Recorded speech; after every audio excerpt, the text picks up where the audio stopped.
Okay, we're rolling. Hey, welcome to the How to Podcast series. It's Dave with you. I hope you're doing well. And somebody say, well, who's Dave? Well, I'm the host of the show. You press play. You're here. I'm here. So we got this figured out. I'm Dave. Nice to meet you. I'm in Ontario, Canada, host of 9 different podcasts, over 2,000 episodes. And I love podcasting and I love meeting people like you. So if you're on this journey of starting a podcast maybe in the new year, 2026, and you're like, I wish there was somebody out there that I could work with who's a podcaster who has a heart, who really does care about the people that he works with and has helped others. I wish I could find somebody like that. I wish there was a show called the How to Podcast series. And wait a minute, ta-da, you found it, and you found your guy. What's up, my guy? Yeah, I am your guy, and I would love to help you on your journey of being a podcaster. So, you, me, together, let's do this, all right? We want to talk about 5 questions every podcaster should ask their listeners. And you're like, my listeners don't even talk to me. Or I'm a new podcaster, I have 0 listeners. Then here's something for you to build into what you're doing through your show. 5 questions, and I have a link for you to go check out my podcast listener survey. Just built it in Google for free and connected it to a Google Sheet. So all of the answers that come into me get organized without me even having to touch them into an entire Google Sheet, which is so cool because I don't have to do any work, which I'm happy about. So if you want help setting up your own Google form and Google Sheet, and you have no idea how to do any of this, you can reach out to me anytime at howtopodcast.ca. Do a screen share. I'll show you how to come up with your questions. And today's 5 questions that I think are kind of like must-have questions for your audience as kind of a beginning starter point come directly from Tom Webster's book, The Audience is Listening, A Little Guide to Building a Big Podcast, one of the must-have books next to your microphone and your computer. I would tell you to have Tom's book right there. Audiobook is amazing, funny, cheeky, and a little punny, but the paperback is a great companion. Instead of having to go back and find that part with the thing, you can flip right to it, make notes in your book, and put sticky notes, all that stuff. The Audience is Listening, A Little Guide to Building a Big Podcast with Tom Webster. It is a must-have, I would say. Hopefully Santa's going to get you a copy this year. Make sure you grab a copy for your favorite podcaster and send a copy to them as well. So, from Tom's book, 5 questions that you should ask your audience. And you should set up your own audience survey. I think it's a great idea for 2026, no matter where you are in your journey. Getting feedback from your audience can really help you shape your show, make it better, and get feedback, because I think all of us could do with some feedback. And I'm asking you at the end of this conversation to follow my link in the show notes and go fill out my survey and give me feedback on how the survey looks and the questions I've asked, and steal anything you want from me from that survey and repurpose it however you wish to do. But I'd love for you to go check out the survey and send in your results. I try to make it pretty easy questions. And your thoughts, your opinions matter on the How to Podcast series, and I'd love to hear from you. So always, always, always, anytime I can connect with you makes this show better. So here are the 5 questions. And again, coming right from Tom Webster's book, The Audience is Listening. I'm listening. You're listening. Let's do the 5 questions. Here we go. Number 1, here's our first question. From Tom's book on page 53, his first question is, how did you discover my show? And this is a question I ask of all of my potential guests in our pre-chats before we do an interview. Anyone that reaches out to me as a listener, anytime I can ask this question, I'm going to use this question. If I only had one question, this would be my one and only question for my listener. Anyone who's come across my podcast, I want to know, how did you discover my show? Why is this important? It tells me where to put my attention. So if everybody that I talk to says they found my show through TikTok, then I better value TikTok and my time on TikTok. If Nobody tells me they find my show on TikTok, and I spend a lot of time there. I might be better off to reinvest my time elsewhere. If they find me on LinkedIn, LinkedIn should be my preferred go-to place. Your audience is going to tell you where they hang out. And when you can get a consensus of where your audience found you, then there's the spot where you need to invest. Don't be everywhere. I'd have your handle everywhere, at least have your footprint everywhere, but you don't have to show up there. My podcast, the Podcast Editing and Support Show, has zero social media. And it's working. So all those gurus who tell you you have to post on social media and you got to be here and you got to be there and you got to do this and you got to do that. Well, they're trying to sell you something. And they're generally social media people who have come to podcasting. Podcasts require you being a podcaster. That's it. Everything else is extra. So you don't have to have any social media feed at all. Will it help you? Yes, of course it will help you. That's just silly talk. But do you have to be on social media 5 days a week promoting your podcast? No, you don't. So I'm just trying to give you some counterbalance to the flood of people trying to sell you courses and things. You don't.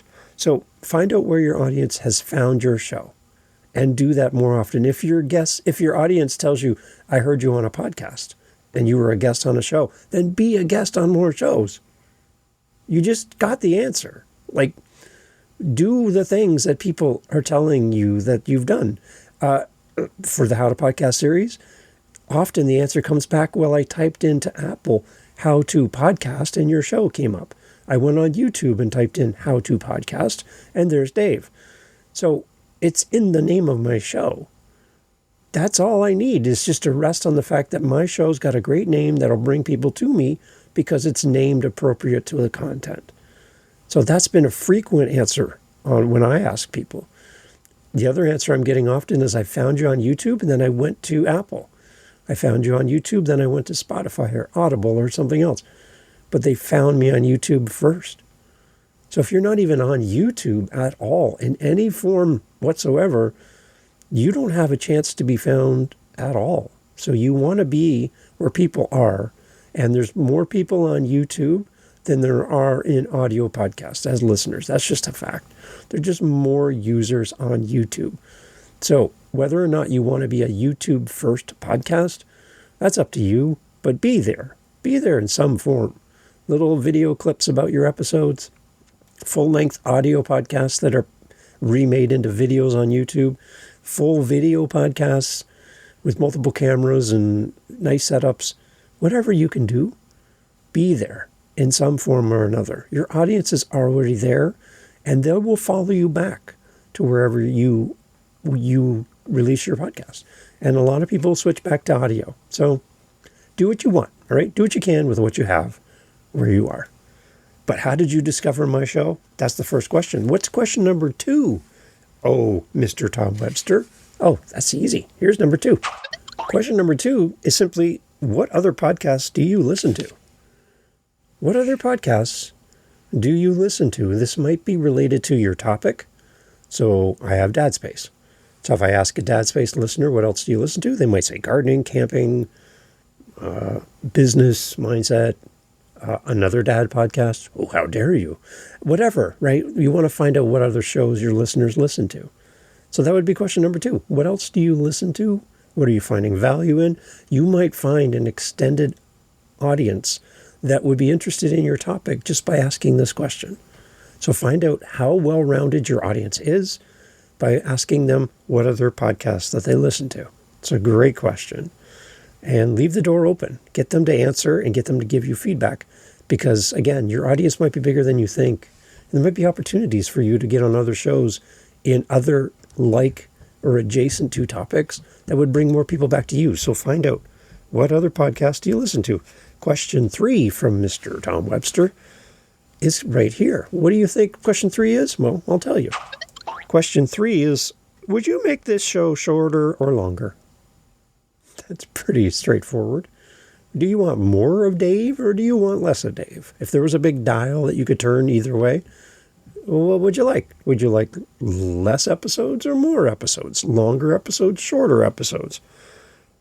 I think this is something that we could really get some good feedback on. Now remember, at the end of the day, your show, you can do whatever you want. Everyone could tell you they want shorter episodes, but you like long episodes. So you do you, boo. Whatever you want to do, you do it. It's fine. It's up to you. You can do whatever you want. But this feedback is not something to ignore. If your audience is telling you that they want more of you, then your 5-minute episodes, you could maybe do 15 minutes. If your audience is telling you that they want less of you and your show's too long, maybe there's a bunch of fluff in your podcast that you don't need to include. Maybe if you just cut that out, you'll hit exactly where your audience wants to be. So if you're a podcast about golf and then you talk about your breakfast items you had that morning, unrelated to golfing, removing that might just make your show short enough that people would love it. Because it's about golf, not about Eggs Benedict. See? So take out the stuff that doesn't add value, and you might be in your sweet spot for where you should be as an audience, for your audience's sake.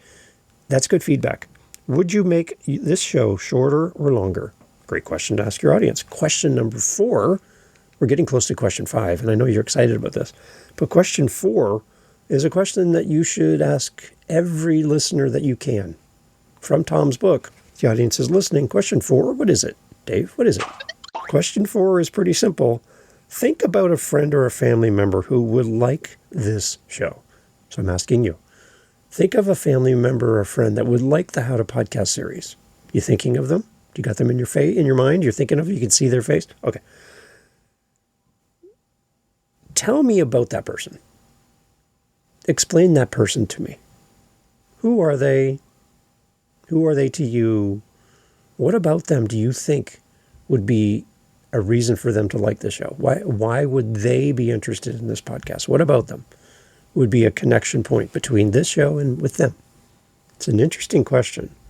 And you're putting it in an interesting way. You're not asking your audience member who listens to your show this question. You're asking your audience member to think of somebody else. And the one thing that I love about this, the framing of this question, is it opens the door for you to say, okay, now that you've thought about this person and you've thought about the show, a kind of a follow-up question could simply be, have you told them about this show then? You just mentioned that your friend Sally would love this show. Did you? Have you ever thought to tell Sally about the show? You know what? I've never thought to tell Sally, but I'm going to go tell Sally.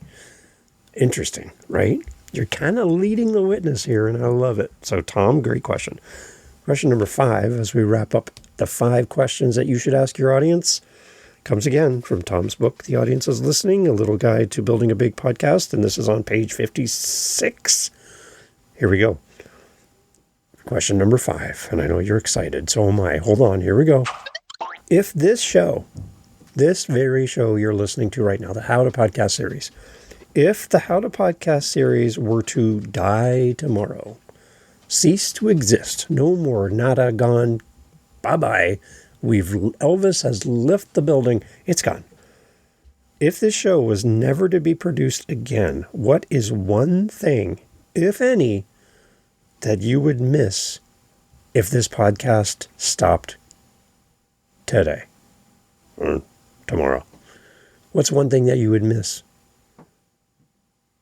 Anything? Like nothing? Would you miss the show if tomorrow you got up and looked at your phone and there was absolutely no more episodes of the show?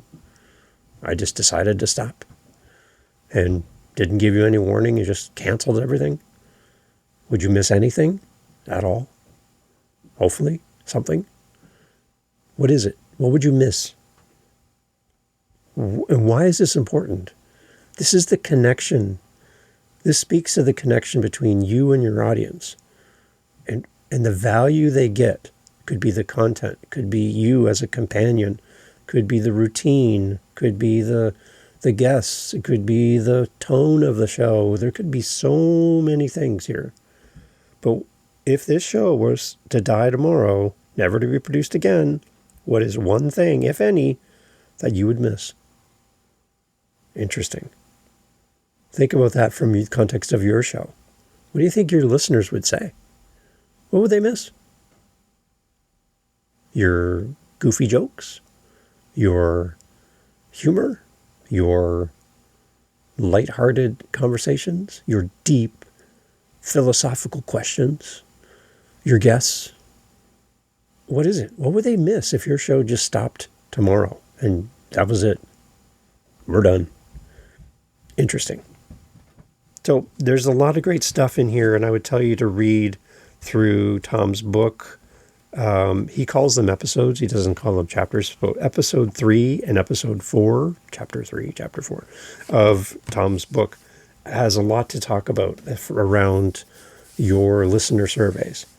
And I would love for you to go check out Tom's book. It's a great resource. Again, definitely one you'd have to have by you. I have it beside me all the time because when I meet a new podcaster, I tell them to buy the book. It's just one of those things. This is a great resource, and it's evergreen. It'll carry you into the future. It's not time dated like some other books that are out of date before they even hit print. So this book will stand the test of time for you, and there's a lot of great stuff in here from Tom.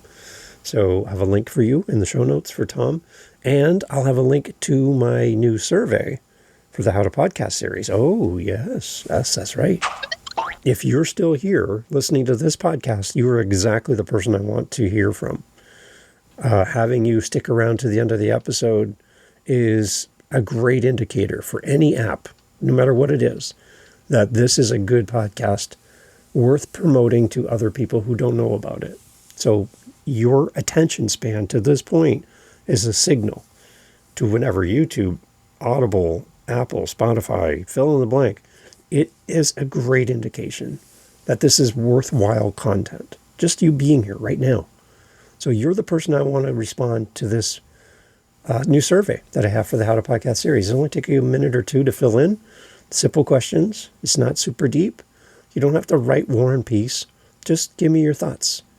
Skip any questions that don't relate to you. Hopefully they all relate to you. And I'd love to hear your thoughts over at howtopodcast.ca. I'll have a link on my website. I'll also have a link right here in the show notes for you as well. And your feedback around this survey is really going to help. So click the link, go through. If you want, there's a chance you can put in your email address. If you sign up, we'll eventually, we don't have it right now, and eventually we're going to have an email newsletter for the show. Maybe once or twice a month, I might send out an email. I'm not a big email writer, so you're not going to get spammed with a bunch of crap. But if you're interested and you want to stay in touch that way, I think building an email newsletter list is a great idea because all the social platforms are holding us hostage. They have all of the keys and we have no say. So anytime we can connect with our listeners directly through email is a great idea. I haven't done it a lot on this show and I need to. So this will be my first step through the survey, capturing emails. And again, I'll never spam you. You can always tell me to leave you alone. You can always unsubscribe. That's always there. But I'd love to connect with you through the survey. Email's optional. But love you to check it out and fill it in and do it as soon as possible. And this lives on into the future as well. So if you're listening to this months from now, that survey is still there. So I'd love to hear from you, and it's just going to keep compiling answers over time. And you can help direct the shape of the show, how it goes, where we go from here. Excited to have more time with you in 2026 and see how this podcast grows over time. So thank you for being here. Thank you for being part of the show. And I would love to connect with you anytime through the website. You know how to do this. And let's get together and talk podcasting anytime. So thank you for being here. We're almost at the end of the year, so happy 2025-ish. And we'll see you in the new year for sure in 2026 with more from the How to Podcast series. Thank you for being here. My name is Dave. Talk to you soon. Bye. Hey, thanks for being here. Thank you for listening to the end of the podcast. You're here with me. I'm so grateful. I want to put something in front of you. For the person that's listened this far, you're my new best friend. So what I'm trying to do every month is I have a goal, and you can help me with this goal. Very simple. What I'm trying to do is have 5 conversations this month with listeners of the How to Podcast series. You don't have to have a podcast to respond. This can be the first time ever that we're going to have a conversation, but I'm looking to talk to 5 people. Now, you're still here, so you're one of the people that I would love to talk to next. So on my howtopodcast.ca website is a calendar, and I'd love to have you respond on howtopodcast.ca. Just click the calendar link, set up time in my calendar, and in the comment section for the meeting, just put something like listener. That's it. If you have a show, put it in the comments too so I can go listen. But if you don't, I just want to talk to 5 listeners every month from now to the end of the month. So if you're listening to me right now, you're the person I want to talk to. And through howtopodcast.ca, you and I can get together, chat about the show, chat about your journey as a podcaster. Where are you at? What do you need the show to become for you? What's missing? Your feedback. I just want to meet you. And as podcasters, I would encourage you to do something similar to this in your podcast so that you can meet and interact with your audience. So, howtopodcast.ca, I'm looking to talk to 5 people every month, and I would love for you to be one of them. Reach out. It's free. I'm not selling you anything. I just want to talk to you at howtopodcast.ca. Let's get in the calendar and chat. Thanks for listening. Hey, I know you're still here, which is great. So I want to just jump in here at the end. Everyone else is off busy filling in their survey, and you're still here, so thank you. So before you go and leave me and go to my survey, I just want to answer a question from the audience around podcasting. And one of the question I got recently was, how do you get to be more comfortable on the microphone? Because somebody said to me today, that's like, you just seem like such a natural. And I'm like, oh no. This is the result of like over 2,000 episodes across 9 shows over the period of 5+ years. So this isn't something that just I fell into, and I've never gone to school for this. I don't have any background or training. I'm not a radio guy. I've never been a radio guy. Hardly even listened to the radio, to be quite honest. So for me, it's just practice. It's just showing up, doing my best, getting better every time, getting feedback, growing, figuring out my weaknesses, understanding how to be better, and just reps. It's just reps. So when you're thinking about starting and you're like, I wish I could talk like that, then do 2,000 episodes. And do 2,000 episodes in 5 years, not 20 years. That's how you get better. It's just taking another swing with the bat at the ball. The more swings you take, the more likelihood you're going to hit the ball. That's it. That's really it. And there's no fast track lane to getting comfortable on a microphone. You can go take classes, you can do all these things, but if you want to sound like you on the mic, you just need practice. You really just need practice. So that's my encouragement, is to practice. And if you want feedback on your show, anytime, reach out to me. I'll listen to your show. I love listening to podcasts. I'll give you some feedback to make your show better and help you feel more comfortable on the mic. Anything I can do to help you, I'd love to help you. So again, thanks for sticking around for a little bonus question and answer at the end. And if you want to be more comfortable on your podcast and on the mic, just practice and keep practicing. Because every time you do, you're going to get a little bit better, and your audience is going to feel it. They're going to hear it in your voice. Keep podcasting. Thanks for being here, guys. Take care. Bye.